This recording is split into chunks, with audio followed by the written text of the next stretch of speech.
Samantha sat in the airport lounge, her boarding pass trembling between her fingers. Her phone buzzed on the table beside her. James, her husband's name glowing softly on the screen. She stared at it for a long moment, heart pounding, before pressing block. Just 1 week, she whispered to herself. 1 week of freedom. The guilt that followed felt sharp, but she drowned it under a wave of excitement. Behind her, the boarding call echoed through the speakers and she stood, adjusting her sunglasses. No distractions, no guilt, she muttered as she joined the line. What she didn't know was that the choice she made that morning would burn her world to ashes. Back home, James was making dinner, her favorite pasta with extra parmesan and garlic bread. He hummed softly as he set the table, unaware that the woman he loved was stepping onto a plane under a web of lies. Earlier that morning, Samantha had kissed his cheek, telling him, "Betty's going through a tough breakup. We're spending a week at a cabin. No cell service." James had smiled, believing her completely. "Take care of your friend," he said warmly. "Call when you can." She had nodded, her throat tight, already knowing she wouldn't. The resort in Mexico was everything Andrew had promised. White sands, turquoise waves, and the kind of sun that made everything shimmer. Samantha arrived with a heart full of nerves and a suitcase full of excuses. Andrew met her at the airport, that same charming grin from college still lighting up his face. "You look even better than I remember," he said, pulling her into a hug that lingered too long. "You shouldn't say that," she replied softly, though a small smile betrayed her. "Come on," he laughed, taking her bag. 7 days of no rules. Just us. The first few days felt like living in someone else's life. Samantha and Andrew spent afternoons swimming in the ocean, nights drinking by the pool, and hours laughing like they were still 22. She told herself it was harmless, just a break from routine. "You're glowing again," Andrew teased one night, brushing a strand of hair from her face. "Maybe I just needed the sun," she joked, avoiding his eyes. But every laugh, every kiss, carried a whisper of guilt. Late at night, when he fell asleep beside her, she would lie awake, staring at the ceiling, wondering if James had tried to call. By the 5th night, guilt had started eating at her. She unlocked her phone, her thumb hovering over James' contact, but stopped short when she saw the blocked icon. "Not yet," she whispered, setting the phone face down. The next morning, as they walked along the beach, Andrew spoke suddenly. "You don't belong with him, Sam. You deserve passion, not routine." He forced a laugh. "You don't know my husband." "I don't have to," Andrew said, taking her hand. "I can see it in your eyes." Samantha looked toward the horizon, the waves crashing hard against the shore. For the first time she wondered if freedom was worth what she'd left behind. The final evening came too soon. The sun melted into the horizon, painting the ocean gold as Samantha and Andrew sat at a candlelit table overlooking the beach. A soft breeze carried the scent of salt and flowers. Andrew raised his glass. "To new beginnings," he said, smiling that same dangerous smile. Samantha hesitated before clinking her glass against his. "To something," she whispered. But her chest felt heavy, her mind drifting back to her husband's quiet face. "James would have remembered I prefer white wine," she thought suddenly. The thought stabbed through her illusion. Andrew leaned closer, his voice low. "After this we can talk about us. For real." She forced a smile, but her stomach twisted. Deep down she knew she was already standing on the ruins of her marriage. The next morning Samantha woke up early. The air felt different, too still, too sharp. Andrew was still asleep, one arm draped over the pillow. She slipped quietly out of bed, her suitcase already packed by the door. As she zipped it, she paused, looking at him one last time. He looked so carefree, so unaware of the mess she was walking back into. "Goodbye, Andrew," she whispered. "Whatever this was, it ends here." She left the key card on the dresser and stepped into the hallway. The corridor smelled like ocean salt and disinfectant, and as she wheeled her suitcase toward the elevator, her chest tightened with dread. The fantasy had ended. Reality was waiting at the other end of her flight. On the plane, Samantha couldn't sit still. Every sound, the seatbelt chime, the soft murmur of passengers, made her heart race. Her phone was still on airplane mode, but she stared at it as if it held her fate. Halfway through the flight she turned it on and unblocked James. Her hands trembled. She expected a flood of notifications, missed calls, texts, maybe even worried voicemails. But when the screen stayed blank, A cold shiver crawled up her spine. "No messages?" she whispered aloud, her throat dry. The woman beside her glanced over briefly, then looked away. Samantha tried to laugh it off, but deep inside, panic began to rise. Why didn't he call? By the time the plane landed, Samantha's nerves were raw. She rushed off, grabbed her luggage and called a cab. The city lights blurred past as the driver chatted about the weather. She barely heard him. Her mind replayed every lie she had told James. He must know. He must have found out. When the taxi finally turned into her neighborhood, her heart sank. James's truck wasn't in the driveway. The porch light was off. Maybe he went to his brother's, she murmured. Still, her hands shook as she paid the driver and walked up the path. The key slid easily into the lock. But when she stepped inside, the air felt wrong, empty, cold, like a place that no longer belonged to her. James. Her voice echoed through the silent house. She walked through the living room, her heels clicking against the floor. His favorite mug was gone from the counter. The framed photo from their anniversary was missing from the wall. Then she saw it, an envelope resting neatly on the kitchen table, her name written in careful blue ink. Her knees nearly gave out as she opened it. Inside was a single page. Jennifer, no, Samantha, now in this version. I don't know where you went or why you shut me out, but your silence told me everything I needed to know. Her hands trembled as she read. I deserve honesty. I deserve respect. By the time you read this, I'll be gone. Goodbye, Sam. She sank into a chair, tears blurring the words. The letter slipped from her hands, floating to the floor like a final goodbye. Samantha sat frozen in the kitchen, her trembling hands clutching the edge of the table as the reality sank in. No, no, no, she whispered, her voice breaking. She grabbed her phone and dialed James' number. It rang once, then went straight to voicemail. He tried again, same thing. Her chest tightened. James, please, she begged into the phone, her voice shaking. I'm sorry. I just needed time to think. Please come home. Her words echoed in the silent room, followed only by the hum of the refrigerator. She sent a text next. I'm back. Please talk to me. The message showed as delivered, but no reply came. The silence was louder than any scream. Hours passed, then days. Samantha barely slept. She kept her phone on her pillow, waiting for it to vibrate. Nothing. On the third day, she drove to James' office, her heart pounding. His assistant looked up in surprise when she walked in. Oh, Mrs. Green, the woman said awkwardly. Mr. Green took a leave of absence. I'm sorry, I don't know when he'll be back. Samantha's heart sank. Did he say where he went? The assistant hesitated, pity flickering across her face. No. He just said he needed time away. Samantha nodded slowly, forcing a smile she didn't feel. Right. Thank you. She walked out of the building feeling like the ground had vanished beneath her feet. That night, Samantha drove to James' brother's house across town. The porch light was on, but the blinds were drawn. She knocked once, twice, then a third time louder. The door opened slightly, revealing Paul, James' older brother. His face was cold, his expression unreadable. Paul, please, she said, clutching her purse. I just need to know he's okay. Paul shook his head slowly. He doesn't want to see you, Sam. Just go home. Please, she whispered, tears brimming in her eyes. Let me talk to him just once. Paul's jaw tightened. You made your choices. Let him have peace. And with that he closed the door, leaving her standing alone on the porch under the dim porch light. Back home, Samantha wandered through the house like a ghost. Every room carried James' memory. His aftershave still lingered in the bathroom, his old hoodie still hung behind the bedroom door, and his favorite chair sat empty in the living room.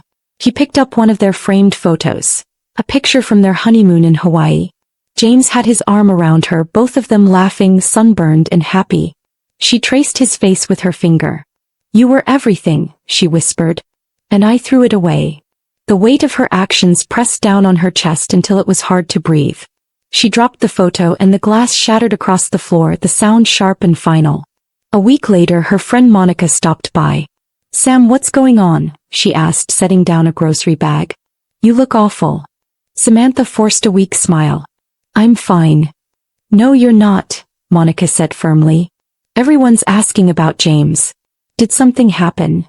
Samantha hesitated, searching for words that wouldn't expose the truth. We just grew apart, she murmured. Monica's eyes softened. You know he adored you, right? Samantha nodded, swallowing hard. I know. As soon as Monica left, Samantha locked the door and slid to the floor, sobbing. The truth she couldn't say out loud screamed in her mind. I didn't lose him. I pushed him away. Weeks turned into months and the silence became unbearable. Samantha tried to focus on work, but her performance dropped. Her boss pulled her aside one afternoon. You're distracted, he said gently. Take some time off if you need to. She nodded, though time was the last thing she wanted. Time only made the guilt heavier. That night she went through her old text messages with James, reading each one like a prayer. Don't forget your umbrella. I'll pick you up after work. Love you, Sam. Every word felt like a wound reopening. You loved me so easily, she whispered to the screen. And I didn't even see it. One rainy Saturday, a courier knocked on her door. Package for Samantha Green, he said, handing her a thick envelope. She signed for it, her heart pounding as she closed the door. Her name was printed neatly across the front in bold black letters. Her fingers shook as she tore it open. Inside were divorce papers. No note, no message, just cold, legal language ending a decade of marriage. A yellow sticky note was attached to the front page in James' handwriting. Sign and return. Let's make this quick and clean. Samantha's vision blurred with tears. Even in leaving he was calm. Even in ending he was kind. She sank onto the couch, staring at the papers for hours. Each line felt like a punishment she deserved. Finally, she picked up a pen and signed her name. The ink smudged where her tears fell. You deserve peace, she whispered, placing the papers back into the envelope. I hope you find it. She walked to the mailbox, the wind tugging at her hair as she dropped the envelope inside. It felt like she'd just buried something sacred. When the lid clanged shut, a deep emptiness spread through her chest. For the first time she understood what true silence sounded like. In the months that followed, Samantha tried to rebuild herself, but everything reminded her of James. She'd see couples holding hands in the park and look away. She'd hear a song they once danced to and have to pull over her car to cry. Friends encouraged her to move on, to start fresh. But how could she, when the man she'd lost was still the best thing that had ever happened to her? You can't live in the past forever, Monica told her one afternoon. You made a mistake, Sam. You're human. Samantha nodded quietly, but inside she thought, no, I made a choice, and it cost me everything. Late one evening, Samantha sat on the porch with a cup of cold tea. The sun had long set, and the crickets filled the silence James once occupied. She took a deep breath and whispered into the night, I'm sorry. Her voice cracked. For blocking you, for lying, for thinking excitement mattered more than love. A tear slid down her cheek. She finally understood what James had meant when he wrote, I deserve honesty. Love wasn't about chasing butterflies, it was about showing up even when life felt dull. As the wind rustled the trees, she realized James had done what she never had the courage to do. He'd chosen himself. Days turned into a slow ache that never really faded. Samantha began to fill her time with small routines. Watering the plants, walking around the block, volunteering at a nearby shelter. Every time someone mentioned marriage, she felt her throat close. One afternoon, an older volunteer named Mrs. Turner noticed her distracted stare. You look like someone carrying ghosts, the woman said kindly. Samantha smiled faintly. Maybe I am. Mrs. Turner chuckled softly. Ghosts only linger when you keep the doors open for them. The words stayed with Samantha for days. That night she stood in front of her mirror and whispered, I forgive you, not knowing if she was speaking to James or to herself. One evening she found herself scrolling through James's old social media profile. He hadn't posted in months, but the older pictures brought everything back. Him holding their rescue dog, laughing at her birthday dinner, covered in paint from their home renovation. For a moment she thought about messaging him, just a simple I hope you're okay. But she stopped. What right did she have to reach out now? She closed her laptop and sat back, tears welling up again. You gave me everything, she whispered, and I repaid you with silence. The irony cut deep. She had blocked him for 7 days, but he had blocked her from his life forever. A few weeks later, Samantha decided to visit her parents. Her mother hugged her tightly. You look tired, sweetheart, she said. Rough few months, Samantha replied quietly. During dinner, her father asked gently, Have you heard from James? Samantha shook her head, her voice barely audible. He left, Dad. And I don't blame him. Her mother sighed. Sometimes people can't forgive betrayal no matter how much love there was. Samantha nodded, pushing food around her plate. I don't expect forgiveness. I just wish I hadn't given him reasons to leave. Her father reached across the table, squeezing her hand. Then learn from it, honey. Don't waste the lesson. That night, Samantha returned home to the empty house. She poured herself a glass of wine, the same kind James used to buy for their anniversaries. She sat on the couch, remembering the way he used to hum while cooking, the way his laughter filled the air. You were my calm, she whispered to the shadows. And I traded you for noise. She thought about the way Andrew had vanished once she stopped answering his calls, how quickly fantasy had turned to silence. She deleted his number that night, her finger pressing delete without hesitation. It didn't bring peace, but it brought clarity. The next morning, Samantha took out a journal and began to write. Not to James, just to herself. She wrote about how loneliness could trick people into mistaking excitement for love. She wrote about guilt, about selfishness, about losing something good because she was afraid of ordinary days. Love isn't fire, she wrote. It's warmth. And I mistook calm for boredom. When she finished, she closed the book and held it against her chest. For the first time in months, she felt her heartbeat slow. It wasn't peace yet, but it was the start of it. Months passed and Samantha's world slowly began to change. She moved to a smaller apartment downtown, took up painting, and started meeting new people at the community center. One evening, during an art class, a kind man named David asked her, "What made you start painting?" Samantha smiled sadly. "Loss," she said simply. "Sometimes it's the only way to turn pain into color." He nodded. "Then your art must be beautiful." She laughed softly, shaking her head. "Not yet. But maybe someday." It wasn't flirtation. It was understanding. And for once that was enough. Every year on what would have been their anniversary, Samantha still lit a candle. Not out of longing but gratitude. She'd whisper softly, "Thank you for loving me even when I didn't know how to love myself." Sometimes she wondered where James was, whether he'd remarried, whether he'd forgiven her. But she never tried to find out. That chapter had closed, sealed by a goodbye written in blue ink. All she could do now was live better than before, to honor the man she had wronged by never making the same mistake again. One quiet Sunday, Samantha walked past a park and saw a couple sitting on a bench, laughing over coffee. The man leaned over and kissed the woman's forehead gently, the same way James used to. The sight made her heart ache, but not in a painful way. It was a reminder of what love should look like. Soft, steady, safe. She smiled, whispering to herself, "I understand now." She knew she'd never stop regretting the past, but she had finally learned what it had tried to teach her. That real love isn't about escape, it's about presence. Years later, Samantha sat by her window, sunlight spilling across her journal. She had written her story countless times. Sometimes for herself, sometimes for others who might be standing on the same edge she once fell from. People often told her, "You're so strong." But she knew the truth. She wasn't strong, she was changed. "Pain is a cruel teacher," she wrote one final time, "but it never leaves you the same." She closed the journal and smiled sadly. Her mistakes had taken everything, but they had also given her wisdom she would never forget. Samantha poured herself a cup of tea and sat on the porch, watching the sunset. The world was quiet again, peaceful in a way she had once called boring. She understood now that love didn't need to be thrilling to be real. It needed to be kind, loyal, and true. She thought of James one last time, whispering softly, "You were right to leave." A tear slid down her cheek, but this time it wasn't from pain, it was acceptance.